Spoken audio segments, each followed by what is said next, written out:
Well, hi, everybody. My name is Sue. Hi, and I'm a very grateful member of the Worldwide Fellowship of Al-Anon and Al-Anon, and I'm very honored to be here today. And I have to thank Melanie and Al, but I like to call him Alf, because that's what I thought his name was until I was talking to my husband earlier. He was like, it's not Alf, it's Al. So I'm honored to be here. I've always wanted to come to Nashville. We have a bucket list. My husband and I travel a lot. I have a bucket list, and Nashville was on there. So when Diane, I met Diane and Mike in Christa Butte just about this time last year, and Diane said, I'm going to get you to come to Nashville and speak at this conference. I was like, I'm in. Let me know. And when she called and said, can you come? We said, heck yeah. And so here we are. And we're thrilled to be here. So thanks to the committee, thanks to this beautiful, tiny little conference you guys are running here. Holy smokes! I came in, we looked at the ballroom, and I'm like, okay, I see the tables and the chairs, and then I looked down there, and then I looked down there. Then I took a video and I sent it to my sponsor, and she's like, it's gonna be all right. It's gonna be all right. Holy wow! But just thrilled to be here, and everybody's been so nice. It's a little hard for me, as an Al-Anon to come to these, and I'll talk about that a little later. But it's a gift, Just this last March, I was speaking at another AA conference, and I met Amy, and so Bill and I come to here to this hotel, and we're standing in line, and I hear this voice behind me, and Amy, I don't know if you guys know her, she's a very distinctive voice. You might think I have an accent. Amy has a real accent. And so she started talking, I was like, I know that voice, and I turned around and said, like an instant friend here. So, and isn't that the way it is, in these programs? Thank God, right? Because it was such a lonely place for me to be before I got into the rooms of Al-Anon. So I'm going to tell you a little bit about me. Thanks for reading. One of the things was read in the preamble said that changed attitudes can aid recovery, right? And it took me a long time to understand that the changed attitude wasn't me changing my spouse's attitude; it was my own attitude that was going to need to change. And but people were nice to me and told me to keep coming back, and I'm going to tell you a little bit about that today. So. I like to start, when I talk to big groups, especially groups with a lot of AAs. We have a lot of people in here who are alcoholics.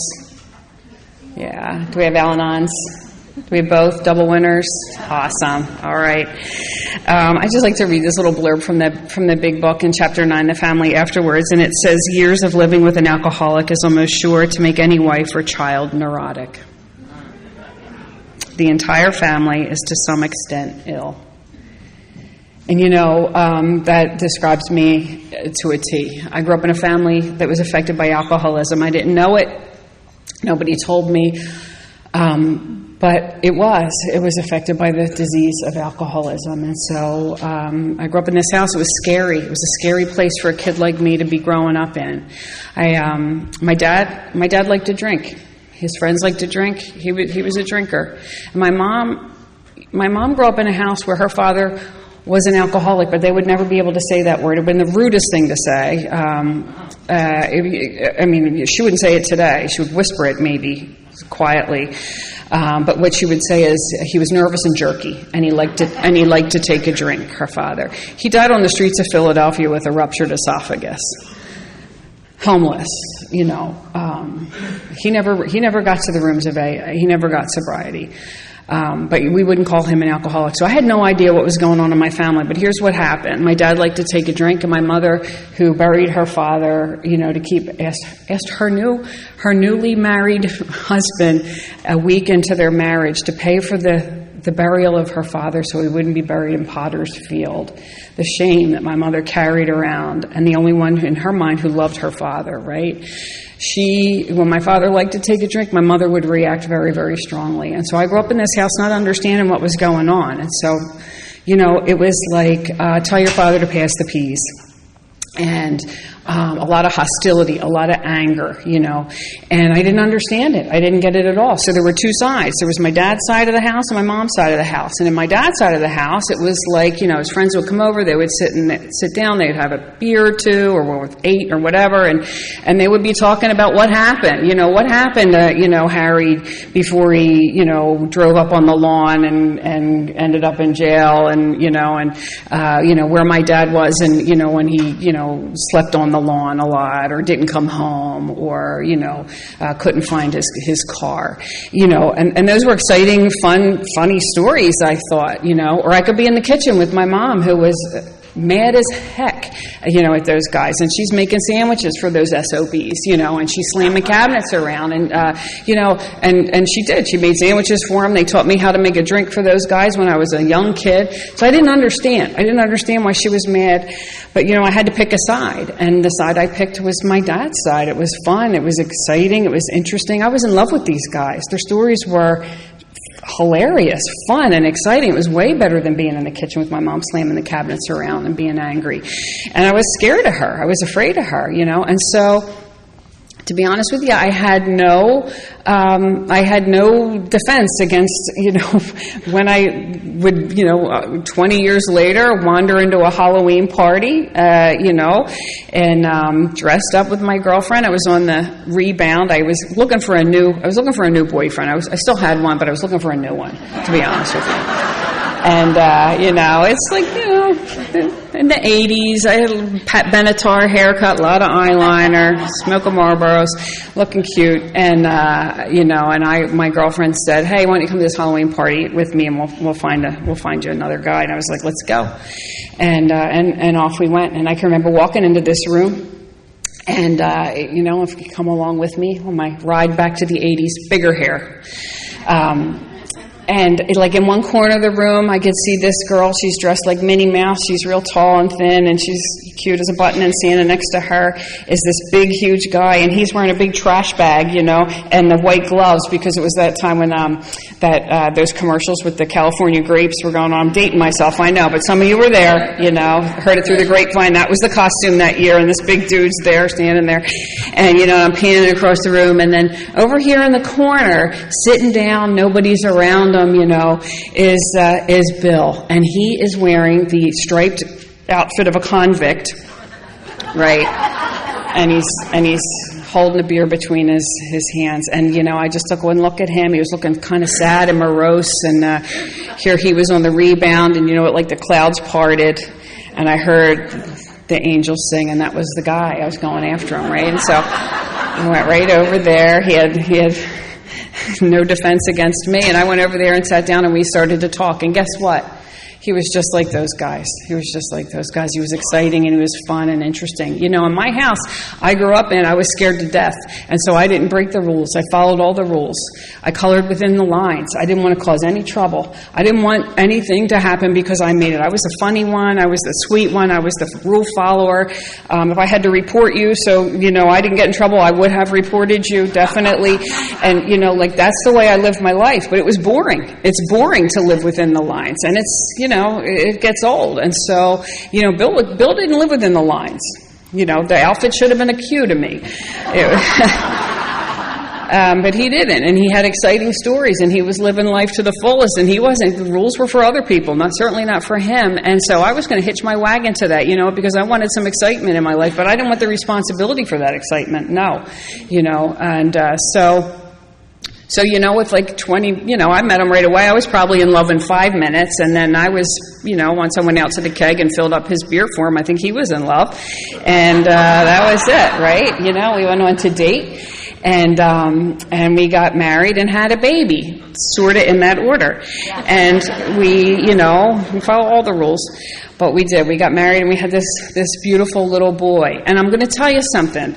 I knew that there was something wrong with his drinking. It was very familiar, his drinking. And there were some times along the way, that, it would get out of hand. All we did was go to bars and drink. There was nothing else to do. I grew up in a house where my father liked to take a drink. There was alcohol all the time in my house. My parents had wine every night at dinner, and there were drinks after dinner. And like I said, I learned how to make drinks when I was a little kid. Like, it was always around us, alcohol. I didn't know how to live your life without alcohol. If you told me that I was going to have to that you lived your life without alcohol, I would have thought there's something wrong with you. Like, what's that about? Like, why would you want to do that? So that was very familiar to me. But what would happen is, like, we would get dressed, we would go out, we'd go to, we'd be having a great time, we'd be having a blast, there'd be a lot of fun people there, and then all of a sudden something would happen. Like something would happen and it would go way downhill. As Riley would say, it would go bad, real bad, and maybe Bill's hanging out with some other girl in the back there. Wait a minute, what's going on? Or maybe he's arm wrestling, challenging everyone in the bar to an arm wrestling match. Or maybe he's in a fight out back. Or maybe he decides, like, after he's finished his drink, he wants to throw his drink on the ground and watch the glass shatter. And, who knows? Maybe he's gone and figuring out a way to get home.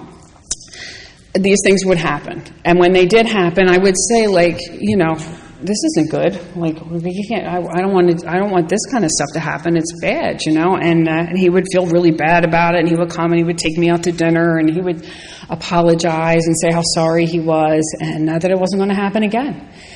And I absolutely believed him. I absolutely believed him because I knew he meant it, and I thought he would do it. I thought he would not do that again. And I didn't ask him not to drink anymore. I just asked him to drink like a normal person. Like, you don't have to act like that.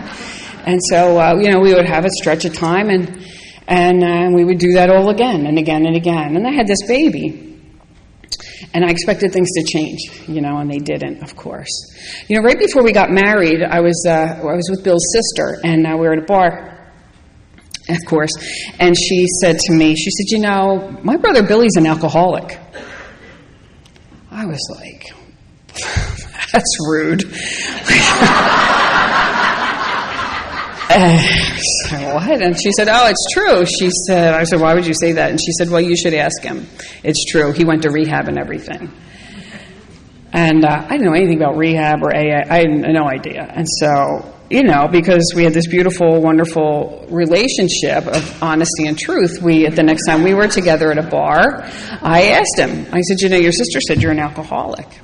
Is it true? And he said, well, I was an alcoholic. He said, but I went to rehab and I went to AA and now I'm not. Now I'm better. And I was like, wow. Thanks for sharing that. That's really glad.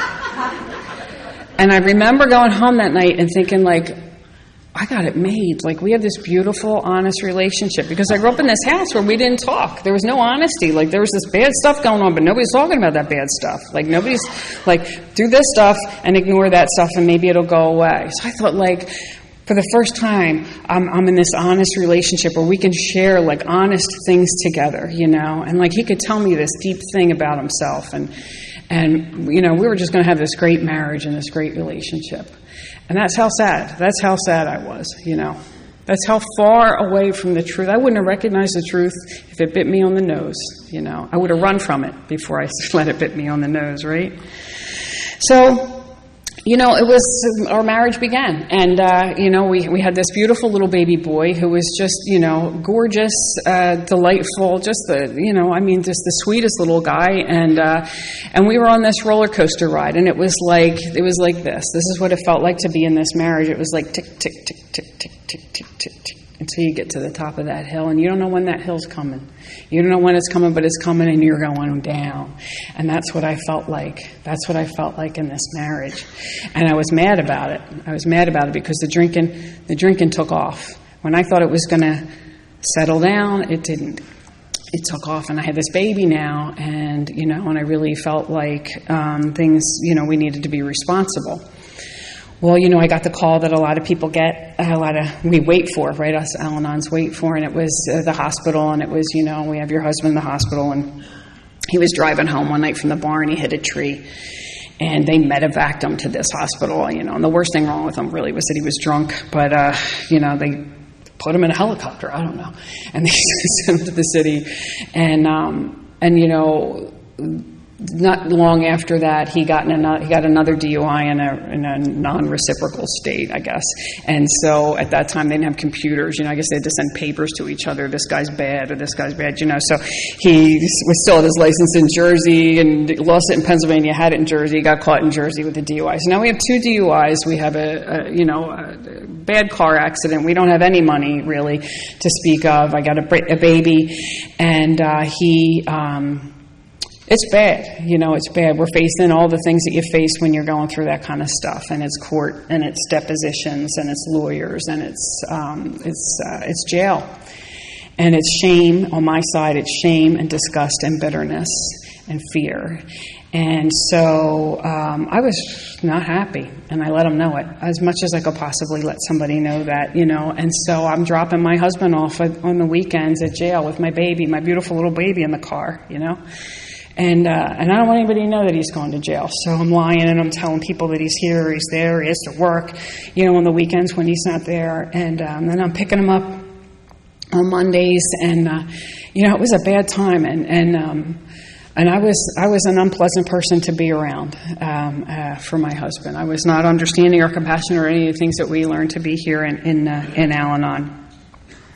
But shortly after that, Bill decided to get sober, and he went to a rehab facility. And I don't know if you guys know this, but back then they were co-ed. So I didn't like that much, but they sent him to this rehab facility, and in order for me to go visit him, I had to go to this family thing, and it was Al-Anon, and so I certainly was going to go visit him, and I was going to make sure he knew what he was leaving at home, so I picked out an absolutely spectacular outfit to go there in, and I think they still remember it. It was very, very tight. I'll just say that. By this time, we had 2 more children, or we had twin girls, very shortly after that first little guy was born. So I have 3 babies under the age of 2. I don't recommend it, but it worked out for us, I guess. And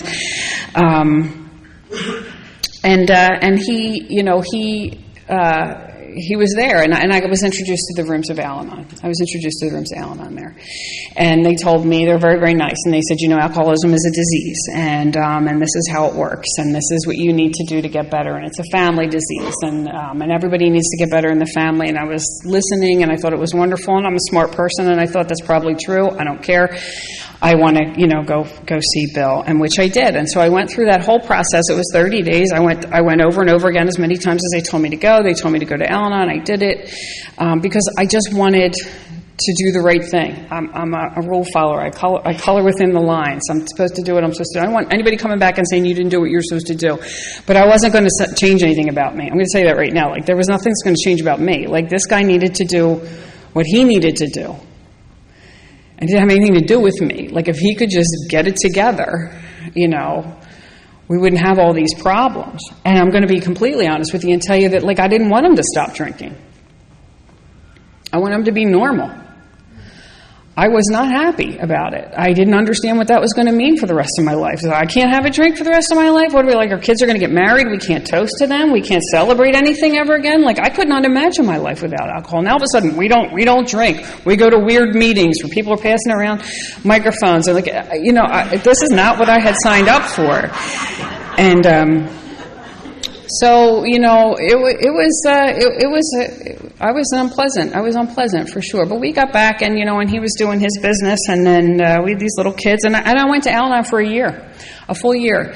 And we had this great meeting where AA was downstairs. I think Al-Anon was upstairs. Al-Team was in the back, And so I could go there. I could watch him, make sure he wasn't hanging out with any AA women. I like to use another word, but I'm not going to use it tonight. And, love you, ladies. I really do.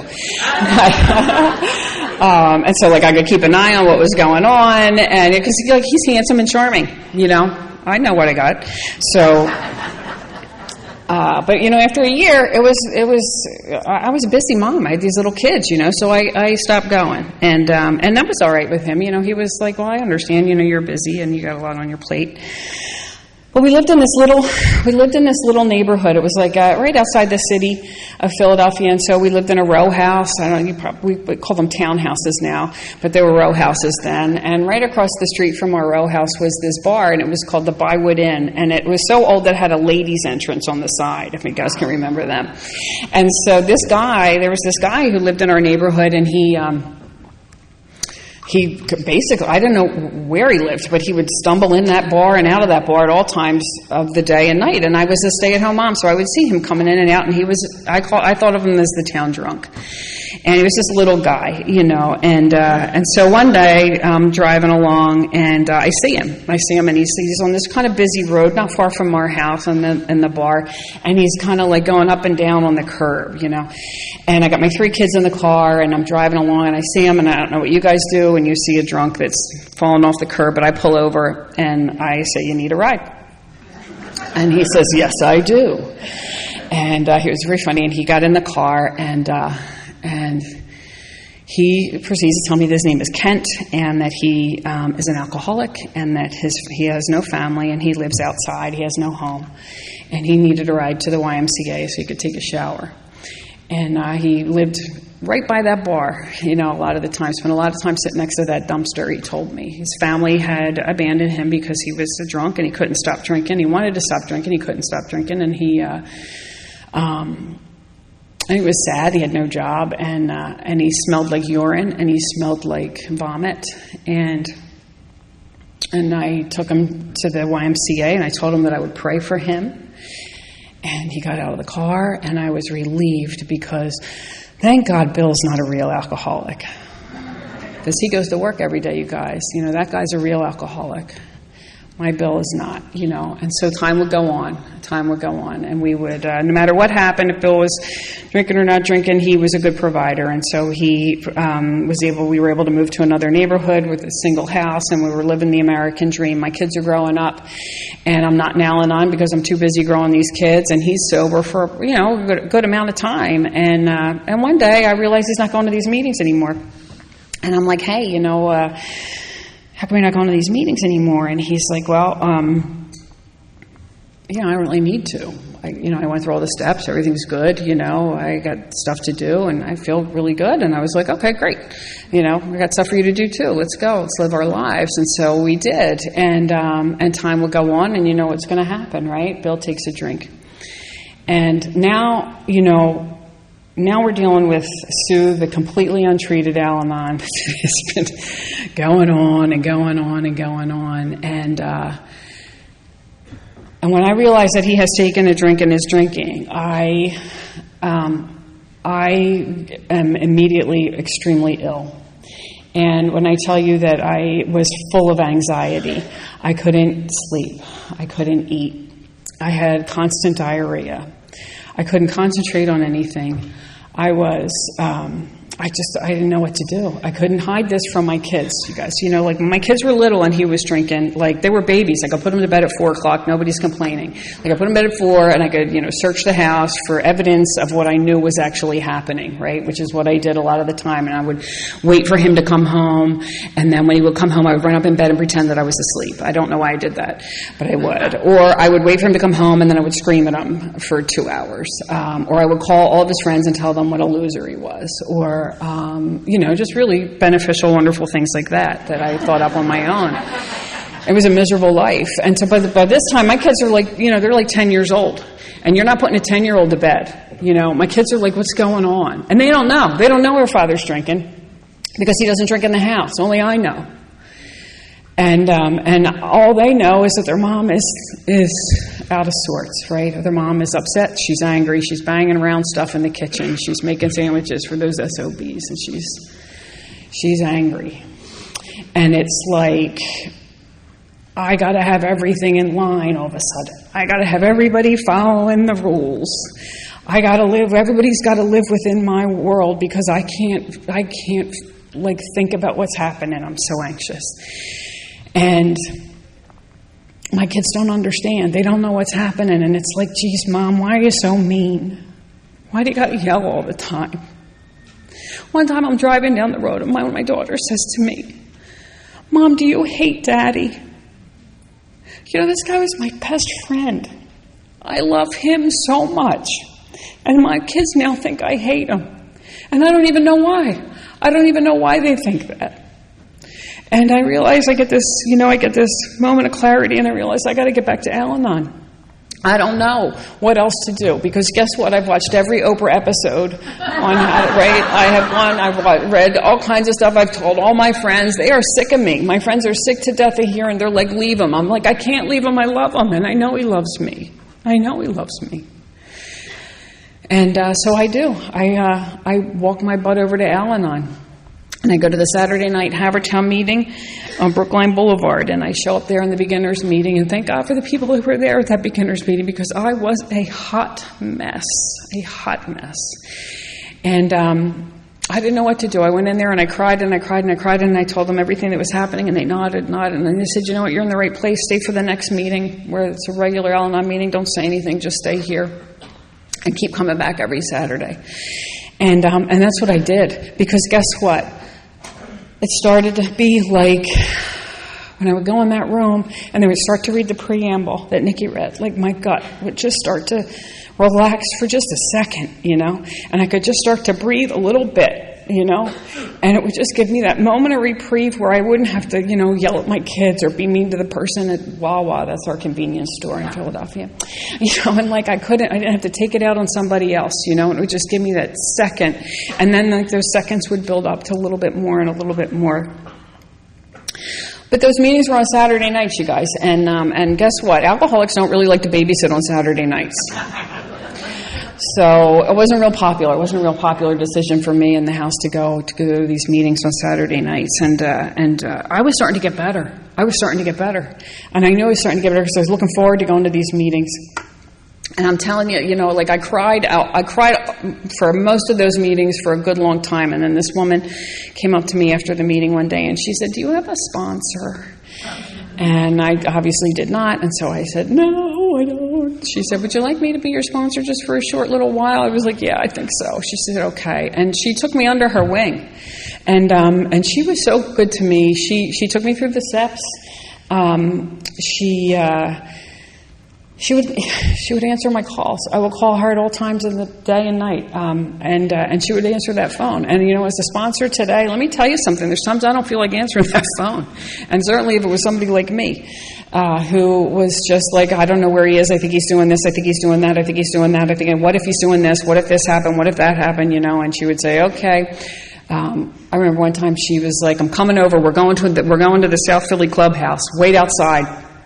And so I go outside, and she's in the car, and she whips around the corner. I live kind of like on a curve, and she whips around the corner in this like little Honda Civic, and her sponsor's in the, next door knitting like crazy. She was a big knitter, and they throw the door open, they go, get in, and I'd hop in and take me to the clubhouse for an hour, just an hour apiece, where I could calm down and start to live in today and hear what you guys told me, right? This is a disease. This is a family disease, and I just need to live in today. That's all I need to do. I don't need to solve anybody's problems. I need to focus on myself. Keep the focus on me. It was something that I lived with every single day. Keep the focus on me. I wanted so much to focus on him. And you guys taught me that was to my detriment. But then one day, it's a Saturday. I'm getting ready for my meeting. I'm washing the dishes, and one of the kids says, where you going, Mom? And I said, about to say I'm going to my meeting, and my husband says, Mommy's going to her meeting. He says, she's sick. She has to go to her meeting. She needs help. And, I'm standing there in the kitchen, and, my husband is the biggest marshmallows, a sweetheart. If you haven't met him yet, I hope you meet him after this meeting, because he's just a heart. He's just a soft-hearted person who loves like nobody else. Man, when he's loving me, it's like the sun is shining on me. And when he drinks, he's terrifying. He's terrifying. And so I stood there and I'm shaking, and I can remember my hands were clenched by my sides and my heart was beating, and I thought, you know what, he's right. I am sick. I am sick, and I do need to go to this meeting. Because the only chance my family has, it's the only chance, is if I get my butt to that meeting and then somebody's in recovery. And it's going to have to be me. And so I pick up my bag and I get in the car and I'm scared to death. I'm scared to death. I don't know what I'm going to face when I get home. And I'm driving and I'm praying the whole way there. Like, God, I don't know if I did the right thing. Show me a sign. I was a big show me a sign person. I pull up to the meeting and I get out of the car and I'm walking over. And this is one of these meetings that has an AA and an Al-Anon in the same place. And the guys that were making the coffee were having the meeting outside of the meeting, as you guys often do, and they're out there smoking. And I hear them chit-chatting out there, and I hear once again a distinctive voice. And you look over there, and it's Kent, that guy that I picked up and took to the YMCA, and he's sober.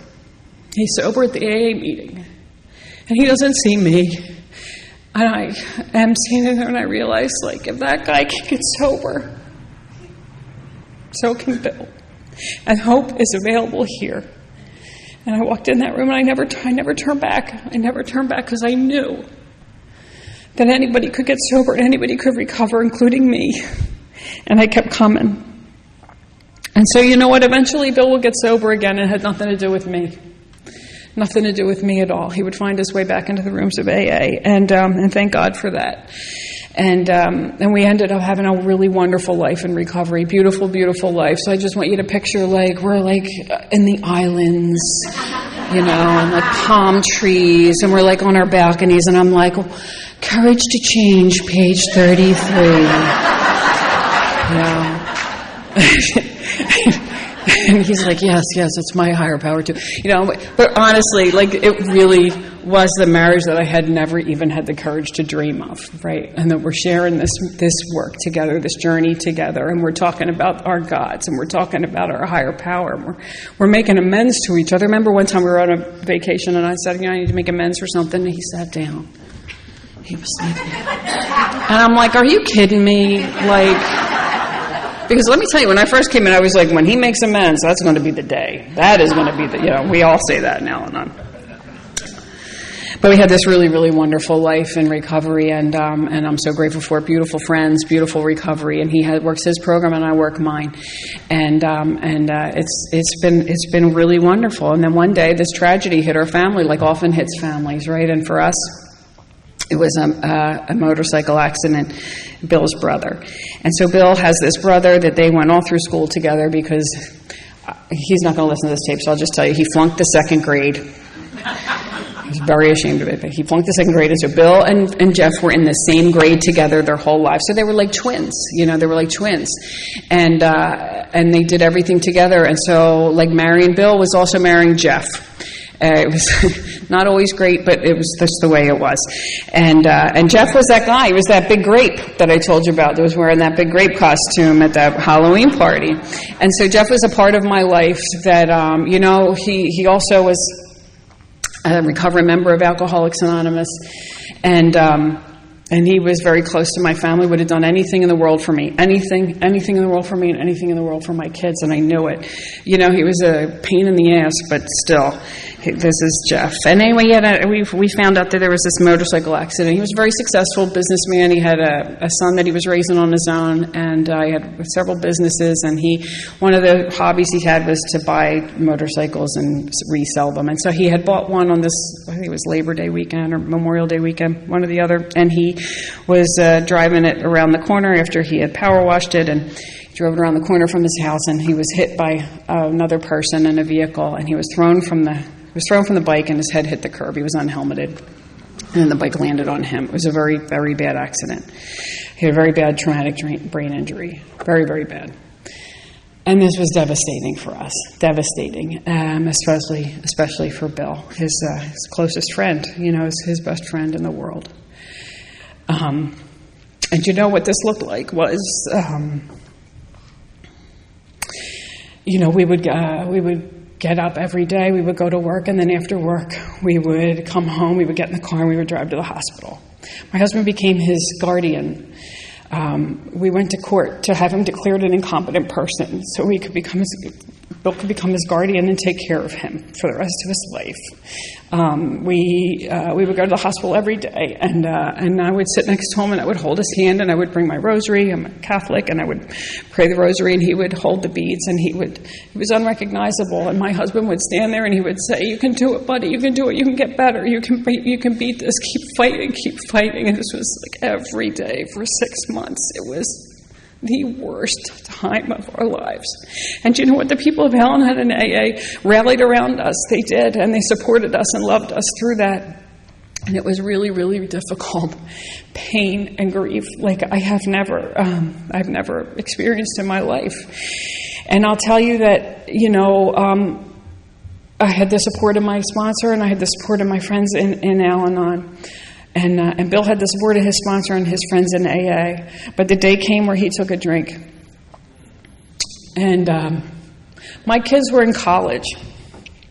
And my son was drinking. His drinking took off. My daughters were having anxiety attacks in college. I was working at this job, and my husband is now drinking again, and we have our dear brother in this state. This was about maybe a year after Jeff's accident. So one day I come home, and my husband says, I'm going to take a trip to Florida.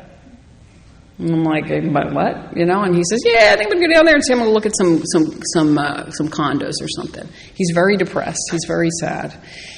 And I'm like, what do you mean you're going to go down to Florida by yourself on a trip? Like, we traveled together. He never traveled on his own. And I started to get a really bad feeling. That he wasn't planning to come back from Florida. And I said, you know, I think you should stay. I don't think you should go. And he said, no, I think I should go. And I was real worried, you know, and I tried to talk him out of it. And I can remember calling my sponsor. She said, you got to do what you got to do. She said, if the worst should happen, I know you can get through it. Just, you know, you did to tell him you love him. He's going to do what he's going to do. You got to leave him in the hands of his program. And so I did, and off he went.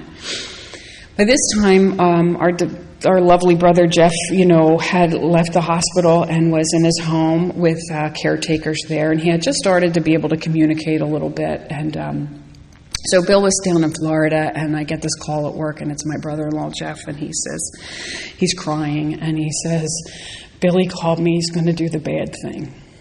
He's going to do the bad thing. And I know exactly what he was saying. And so my husband had called his brother and said goodbye. And I called my sponsor. I called his sponsor, and I said, "This is what's happened. I don't know what to do." And he was like, "You leave him to us. We'll take care of him. You call your sponsor. We'll meet you over at Jeff's house." So I called my sponsor, and I said, "I don't know what to do. I can't do this. I just can't do it. You know, my kids are a mess. I don't know what to do here, and I'm still going to meet. I'm still, you know, I'm in this al-anon program." And she said, "Hey," she said, "listen to me." She said, "You know, I know you, and I know your program, and I know that you've been introduced to a God that loves you, and then I know that you can get through this no matter what happens. And I know it's going to be hard, but I know you're going to get to the other side of it. And I don't know what that other side's going to be." She said, "But if you just stick close to your program, I think you can get to the other side." She said, if you want to leave right now, nobody's going to blame you." She said, "You go. But I think you can do it. I know you can do it." And so I didn't believe her. I didn't believe that I could keep going, but I believed that she believed it in me. And so I did. And so what I did was I went over to Jeff's that night. Bill's sponsor was there. He said, "We're calling him. We're telling him he's a coward. We're making all these phone calls, and you know, and we're leaving him messages, and you know, and you take care of yourself." And so I went to meetings every single day. I went to my sponsor's house for dinner as often as I could, and it was just like them and me, and you know. And I remember they had this birthday party for their Aunt Peg. She was like 90, and it was like Aunt Peg's birthday, their family, and like Sue.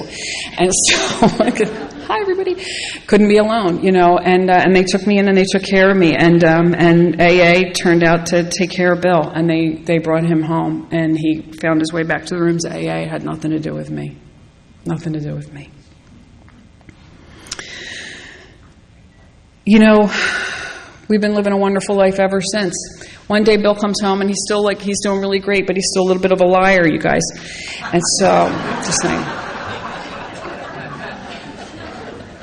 So a lot of times he's like, "Hey, let's go to a meeting. Let's go to a new meeting tonight." And I'm like, "What kind of meeting is it?" And he's like, "It's an AA meeting." It's good. It's open. It's open. And I'm like, "Is it open? Really? Is it open?" Because you know what?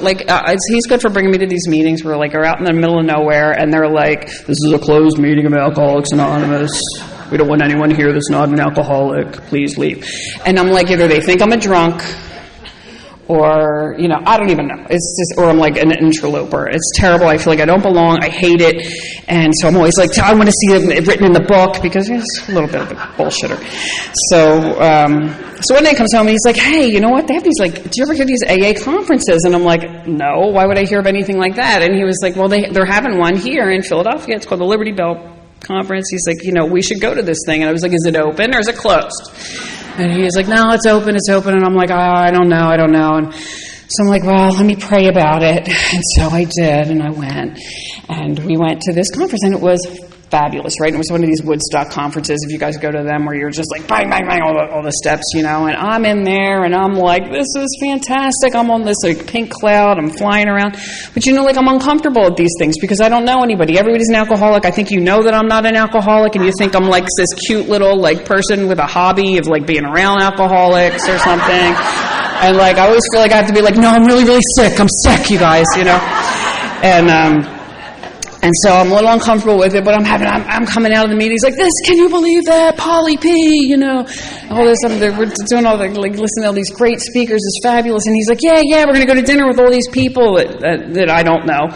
And I'm like, wait. And he's like, yeah, it's going to be great. We're going to do this dinner. I'm like, I don't want to go to dinner with these people. I don't know them. And he's like, no, it's going to be great. And so I call my sponsor, and I'm like, I don't want to go to dinner with all these people. I don't know them. And she was like, okay, well, maybe you should just pray and ask God what you should do. I'm like, I don't know, what should I do? Like, I'm going to miss a meal. Like, he's going to go to and I'm not going to go.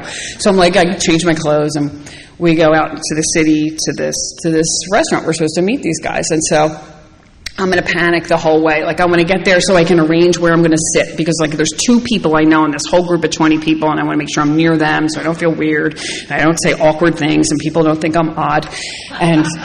And so he's like, Bill's trying to find the one like free parking spot in the city of Philadelphia. So he's like doing concentric circles real slow around the building. I'm like, here's one, and so like he finally parks, and he's like slowly meandering because he smoked then, and he's like smoking a cigarette on the way. And I am like running, like power walking Karen to the thing, to get there. And we get there, and it's like on the 3rd floor. We finally get up there, and everybody is there but us, of course, right? And there's like these 2 long tables, and like everybody's there, and we have to sit at the end of this one table, and it's all a bunch of kids. It's all a bunch of kids at our table, and I know this because they have their phones out. And guys, I had a flip phone then, so they had like real phones, and they were like playing Candy Crush or something. I don't know, but I was like, whatever. So Bill's thrilled because we're on the end, and he can relax and stretch out, and I am like livid because the 2 people I know are like all the way over there. They're like high-fiving each other, laughing, and nobody's talking to me. Totally awkward. I'm furious. I hate the menu. The busboy's a jerk. I don't want to be there. And I am literally saying, like, God, in my mind I'm saying, God, I don't know why you brought me here. What the hell am I doing here? And this kid next to me, all of a sudden his phone dies. And he's like, oh man, my phone died. And I'm like, heh. Because I'm happy, joyous, and free. Mm-hmm. And so he starts trying to talk to his friends, and they're like, loser, we're on our phone. So then he has to turn around and talk to Bill and me. And so he's like, hey, what are you guys doing here? And we're like, yeah, so we start chit-chatting, and he's a nice kid. He's new to AA, and, Bill starts talking to me, where do you live? And he tells us this street that he lives on, and Bill says, my brother had an accident on that street. And the kid turns white. And he says, how was your brother? He says, I was there. Now, I want you to know I have been praying for the people who were at that accident since the day it happened, because I don't know who they were, and they sat with him. They sat with our beloved brother while he was seizing and waiting for the ambulance to come. And so the only thing that was so more upsetting than the accident itself was to think that he was alone there. And this kid says, I was there. He was outside watering the lawn or something, and he heard it. He said he dropped the hose, he told his dad to call 911, and he ran over. And this other woman on the street who was a nurse came over, and the 2 of them sat with my brother-in-law and held his hand and waited for the ambulance to come. And I got this kid is sitting next to me. And we get to say thank you to him. And we get to tell him that this traumatic experience in his life was helping an AA brother. He had no idea. That's the God I was introduced to in this program.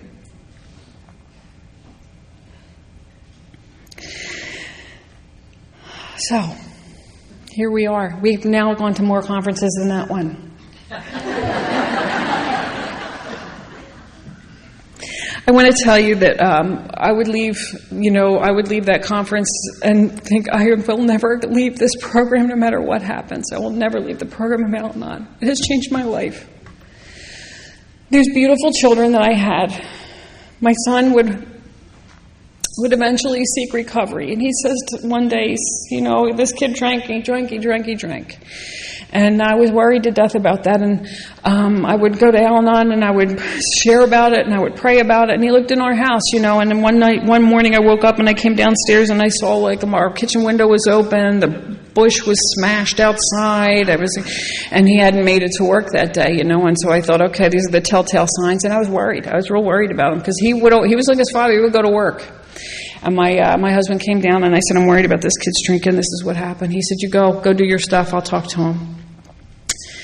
And, he called me later and he said, listen, I talked to Billy and he thinks he has a problem with alcohol. And he thinks he's a piece of garbage. He says, but I told him that if he has a problem with alcohol, that there's a solution. And it's not his fault. But if he doesn't do anything about it, it is his fault. He said, when you talk to him, he said, you tell him he's not a piece of garbage. This beautiful boy.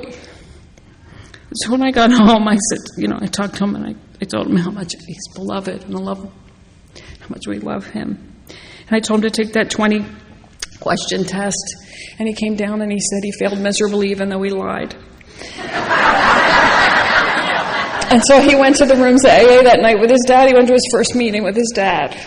And, I think often about how he felt like he had a soft place to land, And he could come and he could say that to us, and we didn't have to be banging cabinets around and yelling and screaming. And we could say, we think, this is what you need to do. There's a solution. I was worried to death that he would never find a girlfriend. Everybody would be around was 90. And my sponsor told me, she said, hands off this boy. You say nothing to him. You ask him no questions. You go to your meetings. You mind your business and let the people in AA handle him. You let them take care of him. And every once in a while, you guys, I would come out of a meeting and one of our double winners would stop and say to me, I see your boy's doing good. And man, thank you. I now have another child in AA. I have a daughter who called us not too long ago and said, I'm going to join the ranks of AA. And I was like, damn, another one. I got to tell you, I still think of it as us and them. And I really thought I had a couple on my side. Turns out.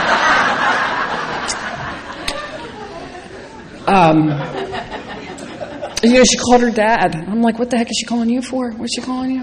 And thank you for that. And she's doing great. She's got over a year in sobriety. She's doing wonderful, and I'm so proud of her and so happy for her. And I could not be more grateful for the rooms of AA and the rooms of al-anon. So I want to just thank you for being here today and listening to my story. And I want to thank you for being there when I showed up at that beginners meeting. And I want to thank you for being Kent, for showing up at the call, making the coffee and standing outside and having that meeting before the meeting so I could find hope. And I want to thank you for taking care of me when I was at my worst place and my best places, taking care of my husband when he was at his worst and I could do nothing for him, taking care of my beloved children, And thanks for walking this journey with me. It's an honor to be here. Thanks.